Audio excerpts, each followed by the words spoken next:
അങ്ങനെ ഏകദേശം ഒരു 40-45 മിനിറ്റ് കാത്തു നിന്നതിന് ശേഷം ആസിഫ് അലി വോട്ട് രേഖപ്പെടുത്താൻ വേണ്ടി പോളിംഗ് ബൂത്തിൽ വോട്ടിംഗ് കമ്പാർട്ട്മെന്റിലേക്ക് എത്തി. വോട്ട് രേഖപ്പെടുത്തി കഴിഞ്ഞു. ആ ശബ്ദം ആസിഫ് അലി കേട്ടു. ഇതിനു വേണ്ടിയാണ് കാത്തിരുന്നത്. വോട്ട് രേഖപ്പെടുത്തി, എല്ലാം ഡൺ, എവറിത്തിങ് ഡൺ എന്നുള്ളതാണ്. ദെൻ ആസിഫ് അലി മടങ്ങുന്നു. ഇനി രമേശ് ചെന്നിത്തല നാട്ടിലുള്ള മണ്ണാറശാലയിലുള്ള ആളുകളോടൊക്കെ കുശലാന്വേഷണമൊക്കെ നടത്തി. കയ്യിലൊരു കൈക്കുഞ്ഞുമായിട്ടൊരു വോട്ടർ വന്ന് നിൽപ്പുണ്ട്. മനോഹരമായ കാഴ്ചകളാണ് പോളിംഗ് ബൂത്തുകളിൽ നിന്ന് നമ്മൾ കണ്ടുകൊണ്ടിരിക്കുന്നത്. വളരെ സമാധാനപരമായി പോളിംഗ് പുരോഗമിക്കുകയാണ്. കനത്ത പോളിംഗ് എന്ന് തന്നെ വേണമെങ്കിൽ പറയാം. മികച്ച രീതിയിലുള്ള പോളിംഗാണ് ആദ്യഘട്ടത്തിൽ രേഖപ്പെടുത്തുന്നത്. 8:45 ആകുമ്പോഴേക്കും 10% പിന്നിട്ടിട്ടുണ്ട് മിക്കയിടങ്ങളിലെയും പോളിംഗ്. ആദ്യത്തെ അരമണിക്കൂറിൽ തന്നെ ഏകദേശം 7% പോളിംഗ് രേഖപ്പെടുത്തി എന്ന് പറയുമ്പോൾ ആളുകൾ എന്തോ കരുതിക്കൂട്ടി വോട്ട് രേഖപ്പെടുത്താൻ വരുന്നു എന്ന് വേണം മനസ്സിലാക്കാൻ. ഒന്നുകിൽ സർക്കാരിന് അനുകൂലമായ തരംഗം, അല്ലെങ്കിൽ സർക്കാരിനെതിരായിട്ടുള്ള തരംഗമുണ്ടോ എന്നുള്ളതാണ്. ഇപ്പോൾ രമേശ് ചെന്നിത്തല മാധ്യമങ്ങളെ കാണാൻ പോവുകയാണ്. സർക്കാരിനെതിരെ പ്രത്യേകിച്ച് ശബരിമല സ്വർണ്ണക്കൊള്ള വിഷയമാണ് പ്രതിപക്ഷം മുന്നോട്ട് വയ്ക്കുന്നത് ഈ തെരഞ്ഞെടുപ്പിൽ. അതിനോടുള്ള പ്രതികരണം, ഇപ്പോൾ ആസിഫ് അലിയുടെ പ്രതികരണം വളരെ പ്രധാനപ്പെട്ടതാണ്. നമുക്ക് നടി ആക്രമിച്ച കേസിൽ ആസിഫ് അലിയുടെ പ്രതികരണം വന്നേക്കും.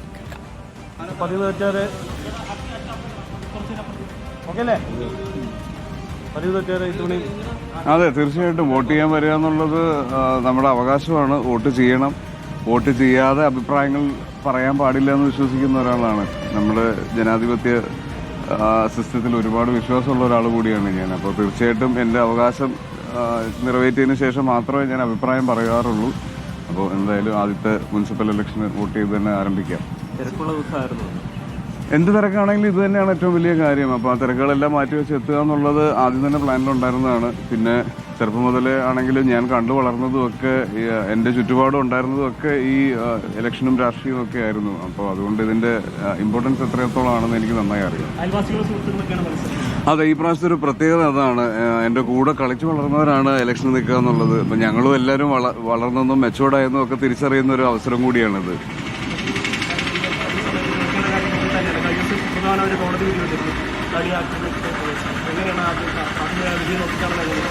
അല്ല, വിധി എന്താണെങ്കിലും കോടതി വിധിയാണ്. കോടതി വിധിയെ പറ്റി അഭിപ്രായം പറയുന്നതും അല്ലെങ്കിൽ എൻ്റെ അഭിപ്രായം പറയുന്നതിനോടും എത്രത്തോളം എന്താ പറയാ എത്ര പ്രസക്തി ഉണ്ടെന്ന് എനിക്കറിയില്ല.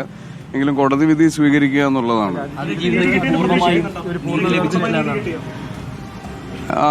പറഞ്ഞാൽ ഈ അവസരത്തിൽ എനിക്കത് അറിയില്ല എന്ത് പറയണമെന്നുള്ളത്. പക്ഷെ കോടതി വിധിയെ തീർച്ചയായിട്ടും മാനിക്കുന്നു. അതിനെപ്പറ്റി അഭിപ്രായം പറയുന്നത് കോടതി നിന്നയായിട്ടാണ് എനിക്ക് തോന്നുന്നത്. കോടതിക്ക് ശിക്ഷിക്കപ്പെടണം എന്ന് കോടതി മനസ്സിലാക്കിയവരെല്ലാവരും ശിക്ഷിക്കപ്പെട്ടിട്ടുണ്ട്. ഒരു കാലത്ത് ശക്തമായ നിലപാടെടുത്തതാണ്, അതിജീവിതയ്ക്കൊപ്പം ഉറച്ചു നിന്നതാണ്. അപ്പോൾ ആ ഒരു പിന്തുണ ഇപ്പോഴും പിന്നെ ഏത് സമയത്തും അതിജീവിതയുടെ ഒപ്പം തന്നെയാണ്. തീർച്ചയായും പിന്തുണയുണ്ട്. ഇപ്പം ശിക്ഷയെക്കുറിച്ചോ അല്ലെങ്കിൽ വിധിയെക്കുറിച്ചോ ഒന്നും അഭിപ്രായം പറയാനുള്ള ആളല്ല ഞാൻ. തീർച്ചയായിട്ടും ഇല്ല, സംസാരിക്കാൻ കഴിഞ്ഞിട്ടില്ല. ഞാൻ യാത്രയിലായിരുന്നു, നേരെ തൊടുപുഴയിലേക്ക് വരുമായിരുന്നു.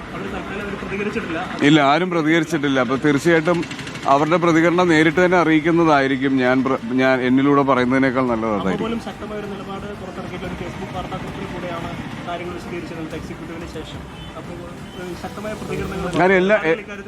എല്ലാവരും വളരെ കരുതലോടെ പ്രതികരിക്കണമെന്ന് ആഗ്രഹിക്കുന്ന ഒരു വിഷയം കൂടിയാണ്. നമുക്കറിയാം, വ്യാഖ്യാനിക്കപ്പെടാൻ ഒരുപാട് സാധ്യതകളുള്ള ഒരു ടോപ്പിക്കുമാണ്, ഒരു കേസുമാണ്. അതുകൊണ്ട് നമ്മൾ പറയുന്നത് വളരെ മനസ്സിലാക്കി കൃത്യതയോടെ തന്നെ പറയണം. അപ്പോൾ പല സമയത്തും പല അഭിപ്രായങ്ങൾ പറഞ്ഞത് വ്യാഖ്യാനിക്കപ്പെട്ടിട്ടുണ്ട്. അത് പല രീതിയിലും ഓൺലൈൻ സോഷ്യൽ മീഡിയ അറ്റാക്കുകളിലേക്കൊക്കെ പോയിട്ടുണ്ട്. അപ്പോൾ അതിനോടൊന്നും താല്പര്യമില്ല. അപ്പോൾ എന്താണോ പറയാനുള്ളതെന്നുള്ളത് കൃത്യമായി മനസ്സിലാക്കി കൃത്യമായ ക്ലാരിറ്റിയോട് കൂടി പറയാന്നുള്ളതാണ്.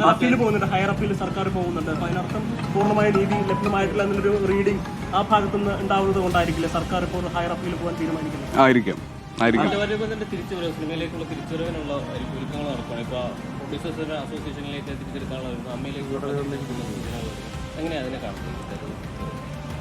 ആരോപിതനായ സമയത്ത് അദ്ദേഹത്തിനെ പുറത്താക്കിയിട്ടുണ്ടെങ്കിൽ ഇത്തരത്തിലൊരു കോടതി വിധി വരുമ്പോൾ അതിനെ വേണ്ട രീതിയിൽ തന്നെ കൈകാര്യം ചെയ്യുക എന്നുള്ളതല്ലേ എല്ലാ സംഘടനകളും ചെയ്യേണ്ടത്.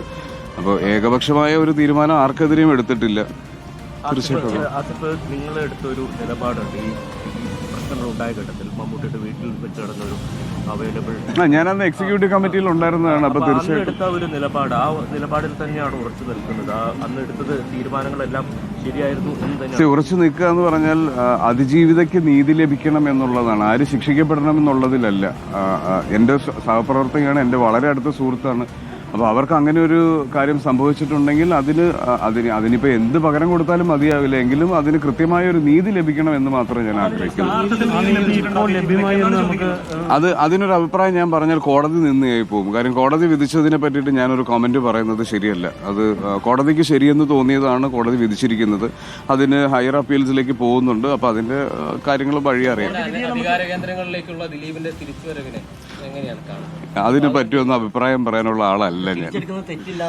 എന്റെ സുഹൃത്തുക്കൾ ഇവിടെ ഇലക്ഷന് നിൽക്കുന്നുണ്ട്. മാക്സിമം യുവതലമുറ ഇലക്ഷന് വരണം, ഇലക്ഷനിൽ പാർട്ടിസിപ്പേറ്റ് ചെയ്യണം, വോട്ടുകൾ ചെയ്യണം. പിന്നെ പ്രത്യേകത ഇതിന്റെ ഒരു പ്രത്യേകത, ഇതൊരു ഹരിത ബൂത്തായിട്ട്